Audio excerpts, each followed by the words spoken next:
17/20, que solicita acuerdo para designar defensor público de víctima con asiento en la provincia de Salta al doctor Carlos Nicolás Escándar. Le pedimos a la señora secretaria que por favor haga lectura del mensaje remitido por el Poder Ejecutivo Nacional.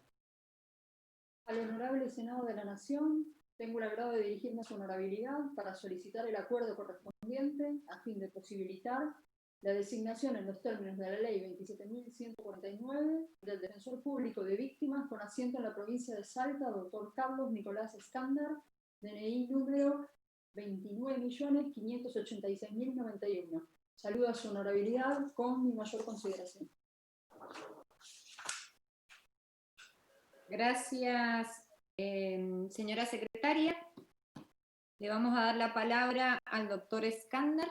Bienvenido, y le vamos a pedir por favor que nos diga si hay alguna novedad respecto de su currículum. Le recuerdo a todos los candidatos que los senadores y senadoras tenemos su currículum, su trayectoria, hemos estudiado cada uno de sus pasos en su profesión, y solamente le pedimos que nos hagan mención si hay alguna novedad respecto de su currículum que debamos saber.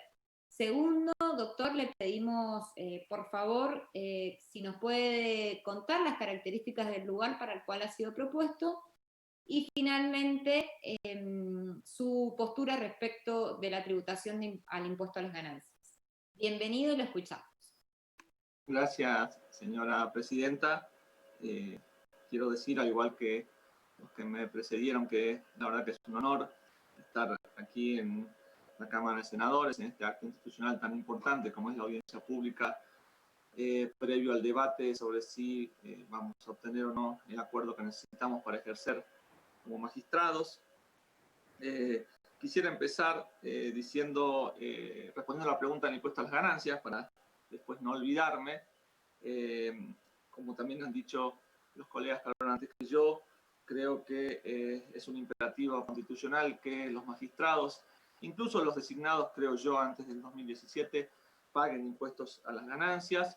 En nuestro caso ya hay una ley que así lo ordena, por lo tanto yo no tengo nada que agregar a eso, más que decir que estoy de acuerdo, que no hay ninguna garantía que se puede esgrimir para no pagar un tributo que paga la generalidad de la población. Así que en ese punto estoy de acuerdo con que debemos tributarlo, como dije, porque es un imperativo constitucional. Y aquí también voy a citar a Mario Juliano, que él decía: si tengo un derecho, pero ese derecho lo tienen muy pocos, más que derecho parece ser un privilegio. Y por lo tanto creo que no tributar impuestos a las ganancias es un privilegio que no tiene mayor asidero. Yo también he firmado mi conformidad para tributar impuestos a las ganancias en caso de ser designado, por lo tanto no tengo más que agregar en ese punto. Con respecto a mi currículum, bueno, como figura ahí, yo hace un poco más de 10 años que me desempeño en el Ministerio Público de la Defensa. Quiero simplemente aclarar que todos los cargos a los que he accedido dentro del Ministerio Público de la Defensa han sido por concurso, gracias a la reglamentación del ingreso democrático que ha hecho la señora Defensora General de la Nación, y que ha sido muy beneficioso para la institución. Yo quisiera destacar que en estos últimos tiempos, es decir, desde junio del año 2019, me desempeño como litigante de la Unidad de Defensa Acusatorio. Esta Unidad de Defensa es una unidad compuesta por 5 litigantes. Somos algunos defensores públicos coayudantes, otros son magistrados titulares.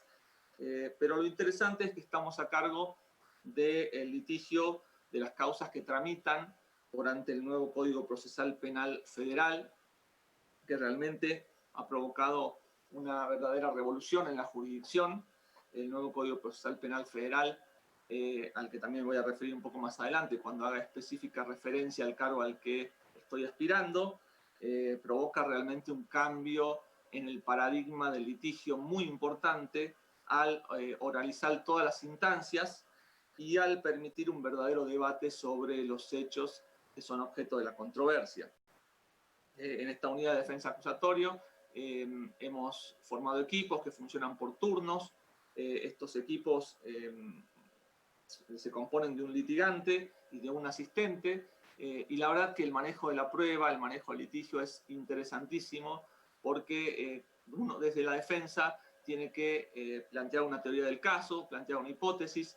Uno es el encargado de buscar la prueba que va a respaldar esta hipótesis. Acá hay un sistema de investigación diversificado, que esta es una característica importante del código. Hay un legajo de la Fiscalía, al que obviamente la defensa tiene acceso, pero también hay un legajo de la Defensoría, y en este caso, cuando se incorpore la víctima como querellante, también va a haber un legajo de la víctima como querellante.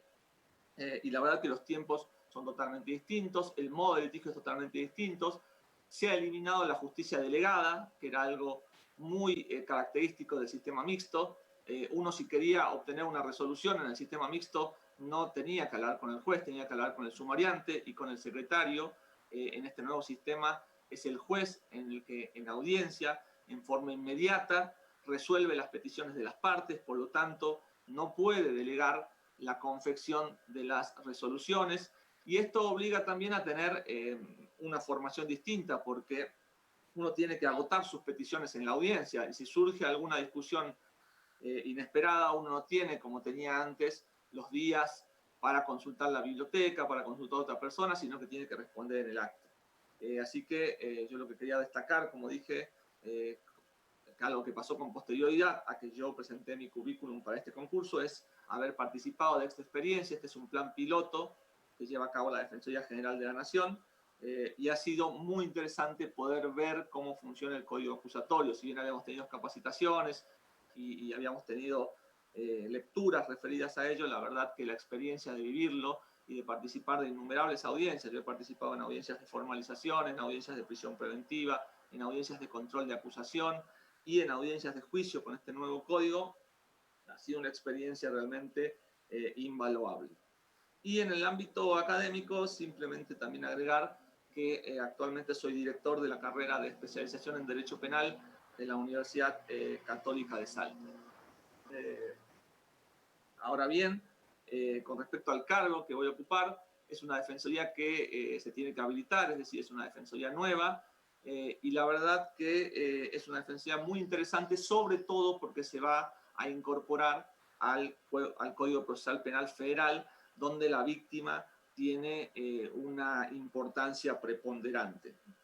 En este caso, el Código Procesal Penal Federal tiene como función principal para el proceso penal la resolución del conflicto. Y realmente para resolver el conflicto lo necesario es escuchar a la víctima. Si no, lo cierto es que muchas veces el derecho penal termina siendo un ejercicio de autoridad por parte del Estado frente al imputado, pero muchas veces la víctima no es compensada, y muchas veces el sufrimiento de la víctima no es compensado, que esa debe ser una de las funciones del derecho del proceso penal. Yo aquí sigo a Alberto Binder, bueno, que él es mi maestro tanto en la academia como en la práctica, porque como dice Alberto, la teoría solo es buena teoría si puede guiar la práctica, y creo que la incorporación de un defensor de las víctimas que simplemente canalice los intereses de las víctimas dentro del proceso penal va a permitir una mejor operatividad del Código Procesal Penal, que en este caso tiene una parte que todavía no está totalmente completa, porque la víctima no se ha incorporado de todo al proceso.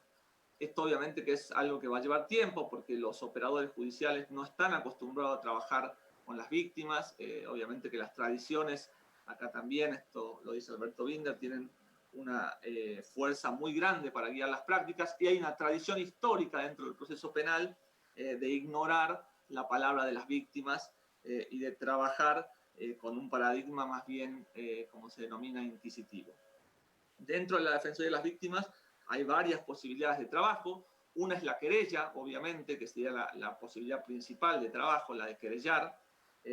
Acá el Código Procesal Penal cierra una discusión de hace tiempo, entendiendo que el querellante es un querellante autónomo, incluso obviamente que puede trabajar al lado del fiscal, en coordinación con el fiscal, que claramente eso es algo que habrá que empezar a trabajar para hacer actividades en conjunto. Muchas veces los intereses del fiscal y los intereses de la víctima coincidirán, en algunos quizás no, y ahí habrá que ver cómo conciliar los intereses en conflicto.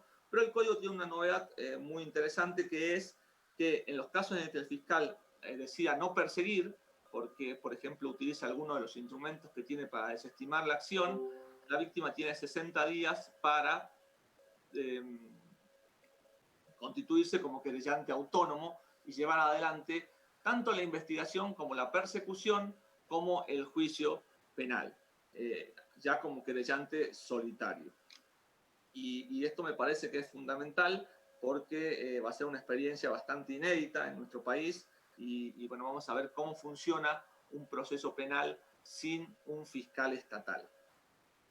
Pero creo que esto no agota el trabajo del defensor de las víctimas. También va a haber un trabajo claramente muy interesante de asesoramiento y derivación. Es un cargo nuevo al que habrá que darle difusión y por lo tanto muchas personas quizás se acerquen a preguntar porque tengan algún conflicto en el que creen que debe intervenir la justicia. Pero, como bien marcó la colega que me precedió, el defensor de las víctimas obviamente es competencia federal y en muchas ocasiones quizás el conflicto de la persona no sea de competencia federal. Pero esto no implica que uno no pueda orientarlo, decirle cuáles son los primeros pasos que tiene que seguir, cuáles son sus posibilidades y también derivarlo a alguna organización provincial que pueda darle respuesta a sus reclamos.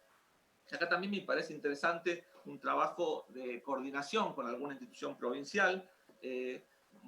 También no es suficiente, como digo, derivarlo, sino que también sería interesante ver de la posibilidad de que esa derivación tenga alguna eficacia y que la persona tenga algún tipo de respuesta. Acá también me parece interesante que remarcar que el defensor de la víctima tiene jurisdicción en toda la provincia. Salta es una provincia bastante extensa, no tanto como otras. Por ejemplo, bueno, la primera defensora de la víctima es la de la provincia de Buenos Aires, obviamente tiene un desafío realmente enorme. Pero acá tenemos jurisdicciones federales en la capital y también tenemos en Orán y Tartagal, que quedan aproximadamente a 300 o 400 kilómetros de la capital. Y ahí el defensor de la víctima también va a tener que tener presencia. Obviamente que la Defensoría tiene un sistema muy ágil de reemplazo a través de los defensores coayudantes y yo creo que acá también se puede utilizar la tecnología. Esto es algo que la pandemia nos ha enseñado para bien, que muchas veces no es necesario trasladarse para, por ejemplo, tener una entrevista o tener el primer encuentro con una víctima y muchas veces también va a ser más cómodo para la propia víctima y se va a sentir quizás más segura hablando desde la tranquilidad de su casa. Uno puede convenir un horario que le quede bien a la víctima para que, por ejemplo, también no pierda una jornada de trabajo, por ejemplo, si es trabajador independiente. Y todo este trabajo, como dije, de asesoramiento y derivación o asesoramiento para luego tomar el caso, claramente se puede hacer desde, a través de medios remotos. Y después creo que también hay un trabajo de contención.